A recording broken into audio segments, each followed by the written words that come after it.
Spoštovane gledalke, cenjeni gledalci, lepo pozdravljeni, spremljate pregled najzanimivejšega dogajanja na Celjskem, oddajo Dogodki dneva. Poplave so v Savinjski dolini veliko težav povzročile tudi v podjetjih.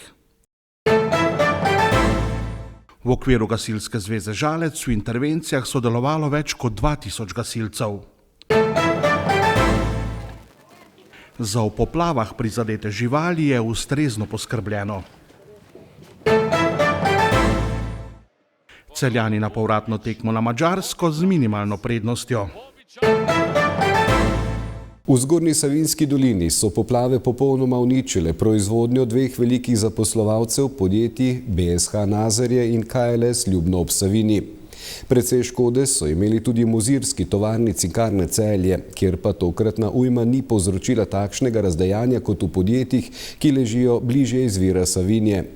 Tako so uspeli posledice v veliki meri že odpraviti in ponovno zagnati proizvodnjo.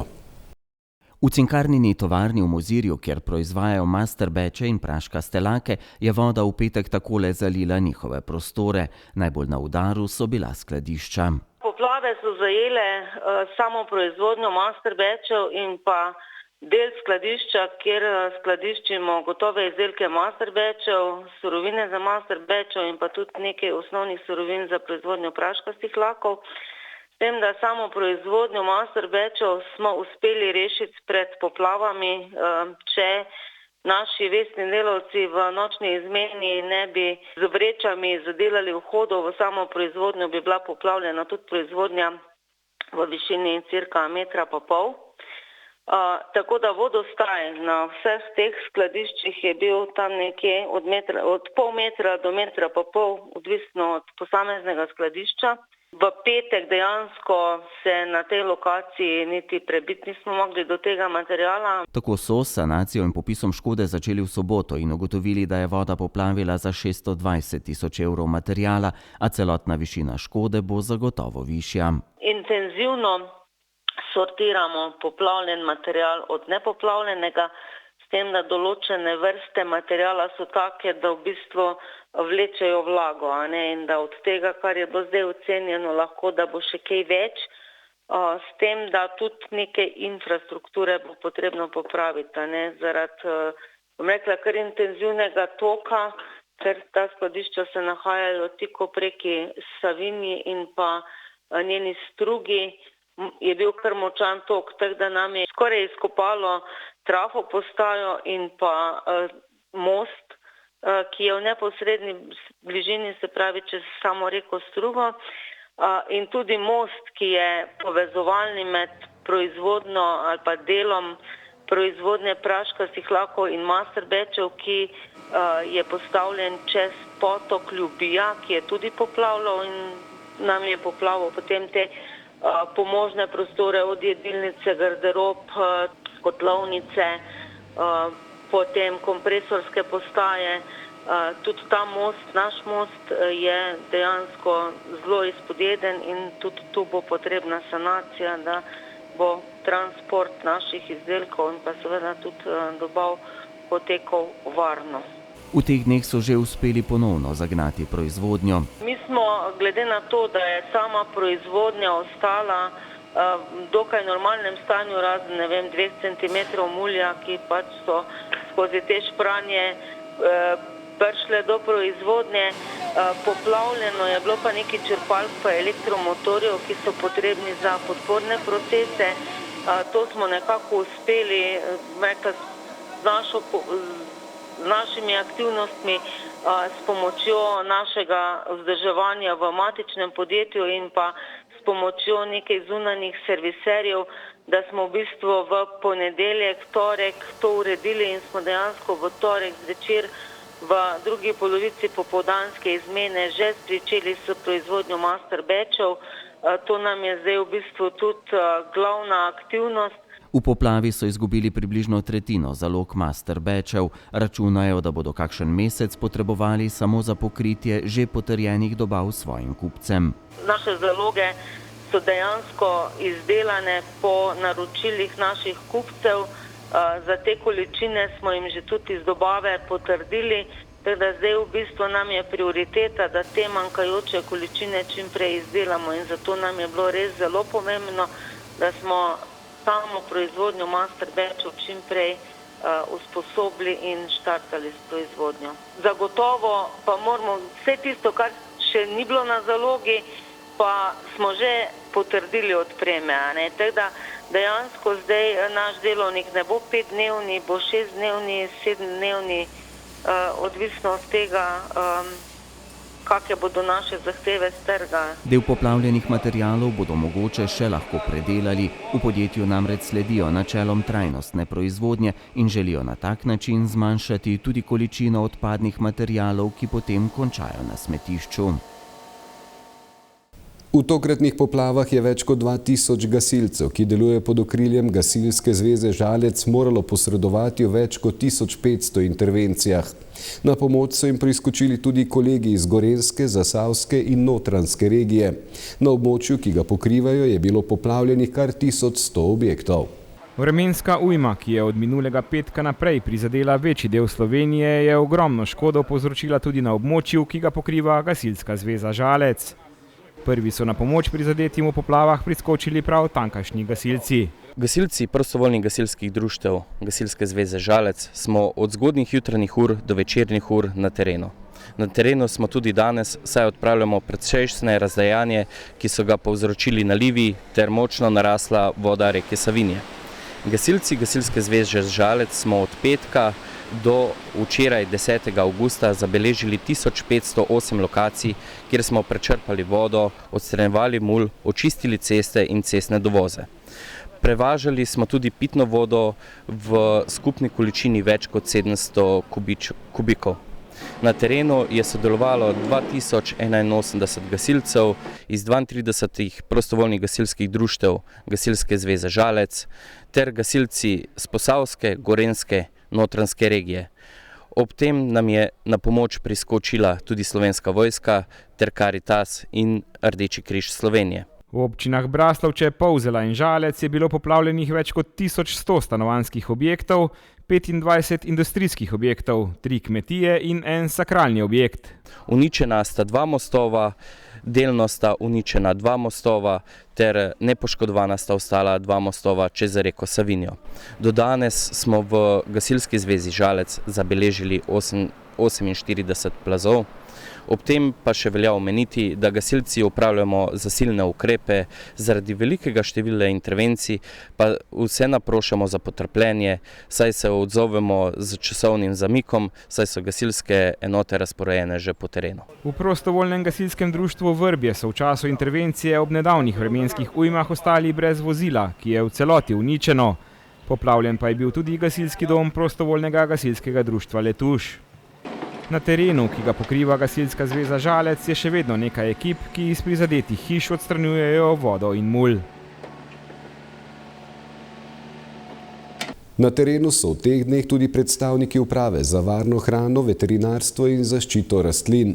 Ti zbirajo podatke o poškodovanih in poginulih živalih, skupaj z veterinarji nudijo nujno veterinarsko pomoč in opravljajo poostren nadzor nad živili živalskega izvora. Kar se tiče našega delovnega področja, smo se v teh dneh ukvarjali predvsem z 2 stvarema, in sicer prvič z odvozom kadavrov z terena, pač živali, ki so poginile v teh poplavah. Po drugi strani pa z odstranjevanjem neužitnih živil, ki so se pojavili predvsem zaradi tega, ker ni bilo elektrike, ni bilo vode in so pač te skrinje mesa postale neuporabne. Glede na vse pozive moram reči, da smo pozitivno presenečeni glede števila kadavrov, ker smo na srečo imeli odvoz oziroma javljenih samo 4-5 goved, 5 koz in pa 20 kokoši in kuncev. To je verjetno zaradi tega instinktivnega nagona teh živali, ki se znajo makniti, oziroma zaradi kmetij, ki niso nameščene direktno v teh strugah. Druga stvar pa je to odstranjevanje teh živil, glede na to, da se nam z Hrvaške približuje afriška prašičja kuga, je to en pomemben dejavnik, da se čim več teh stvari odstrani iz okolja oziroma neškodljivo uniči, zato se s pomočjo kota na 3 lokacijah v Savinjski in Zgornji Savinjski dolini namestili kontejnerje, kjer lahko ljudje odložijo te pokvarjena, neužitna živila. Kar se tiče ostalih živali, hišnih živali, pa moram reči, da mi kot naša služba ne v rednem času, ne kot v okviru civilne zaščite nismo bili zaprošeni, obveščeni o pogrešanih kakršnihkoli hišnih živalih, ne psov, mačk.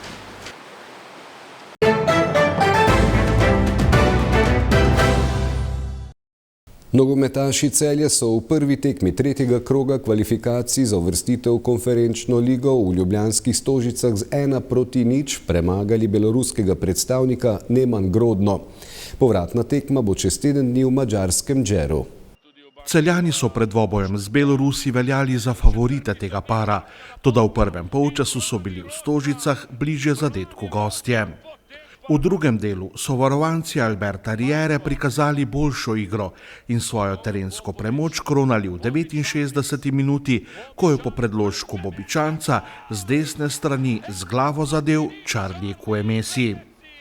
Do konca srečanja je Bobičanec strelom z okrog 20 metrov zadel prečko, v finišu tekme pa po padcu v gostujočem kazenskem prostoru zaman zahteval še najstrožjo kazen. Španec na celjski klopi kljub zmagi ni bil najbolj zadovoljen. When you are favorite, your mind, you are favorite. You want to go to the third goal before the first. You are thinking you're going to win 3-0, and then first you have to score the first, and then the second, and then the third. You cannot score the third goal straight away. What happened is, because we wanted the third goal straight away, the first half it was too many precipitation. Igralcem sem v garderobi dejal, da na tekmah, ko si v vlogi favorita, ne moreš želeti 3. gola, še preden dosežeš prvega.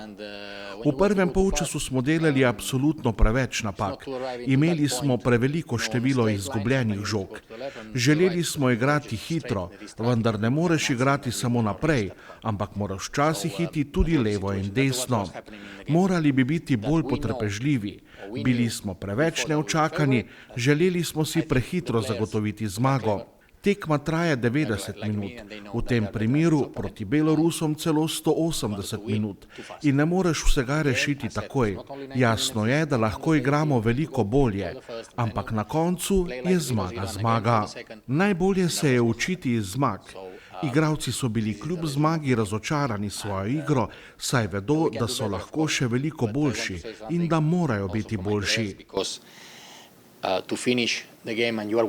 Because a win, Zmaga is always Zmaga, win is always a winner, and they have a feeling that I love it, because you know that learning from winning, not learning from losing 4-0, this is not the feelings.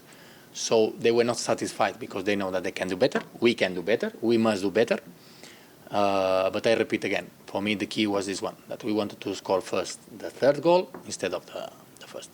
Prvi polčas ni to izgledalo kako bi trebalo, ampak drugi polčas mislim, da smo dosti boljše to izdelali, kaj smo se dogovorili in na koncu zasluženo zmagali. Pa ne, mi smo znali, da su oni dokaj agresivna ekipa, iskušena, ampak nismo delali to, kaj smo se zmenili prvi polčas, kako bi rabili in tu su prišli te neke naše težave, ampak drugi polčas smo to dosti boljše delali. Želja je bila sigurno zmagati, biti boljši od njih na igrišću. Na neki način nismo to ostvarili, ampak, kako sam prav, drugi polčas se to izgledalo dosti boljše. Zmagali smo, nismo igrali kako vemo, tako da naslednjič, če bo kako hoćemo, bude sigurno rezultat dosti boljši. Če Celjani v paru s portugalsko Vitorijo niso bili favoriti, so v dvoboj z beloruskim predstavnikom stopili v vlogi absolutnega favorita. We have to play against all the opponents. Favorite or no favorite, we need to play. But even if we are not a favorite, how it was in the last round, probably, we play by the plan. By the plan, it means play like a champion team. A champion team is always making the opponent to feel inferior, to feel lower than you. And then you can go for the game, but not before. That's what I'm saying. Because, like to say, Igrati moraš proti vsakemu tekmecu, ne glede na to, ali si v vlogi favorita ali ne. V prejšnjem paru proti Vitoriji nismo bili favoriti, a smo proti njim igrali kot šampioni. V večini trenutkov smo bili superiorni na igrišču. Ko nadzoruješ tekmo in daš tekmecu občutek, da je v podrejenem položaju, je pot do zmage lažja. Tudi igra ponavadi takrat steče. Igralcem današnje predstave ne morem zameriti. Tudi takšne tekme se dogajajo. Bistveno je, da se iz njih kaj naučimo. Bistveno je, da znaš igrati ne glede na tekmeca in ne glede na vlogo, ki jo imaš v določenem dvoboju. Ne moreš vedno igrati, če se izrazim slikovito, 200 na uro. Če bi imeli več žogov v svojih nogah, bi tekmec delal napake. Če pa jim daš žogo, oni napadajo tebe. V vsakem primeru na drugi tekmi ne bomo igrali na rezultat 0-0. Naša želja je zmagati tudi na drugem dvoboju. send the game in our side. That, I'm sure that if we had a little bit more calm, the opponent will stay more on their pitch, and they will, not to respect, but wait more for that, because if you give them the ball, of course they will come to us. But we needed these moments that to make the opponent to feel inferior. Povratno srečanje proti Belorusom bo prihodnji četrtek v madžarskem Džeru. Še predtem pa Celjane čaka tekma četrtega kroga domačega prvenstva. V lokalnem derbiju bodo na svojem štadionu gostili moštvo Rogaške.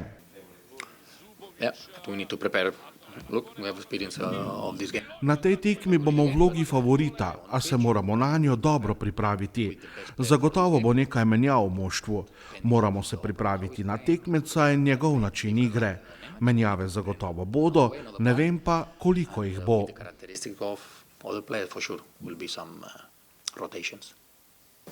Ja, kdokoli bo igral, pa mora dati od sebe maksimalno 100% in moramo iti na zmago.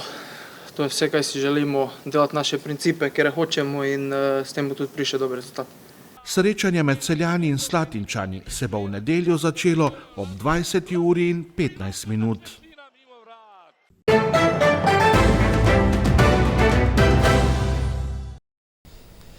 Jutri bo pretežno jasno. Najnižje jutranje temperature bodo od 9 do 14, na Primorskem do 17, najvišje dnevne od 27 do 31 stopinj. Tudi v nedeljo in ponedeljek se bo nadaljevalo sončno poletno vreme.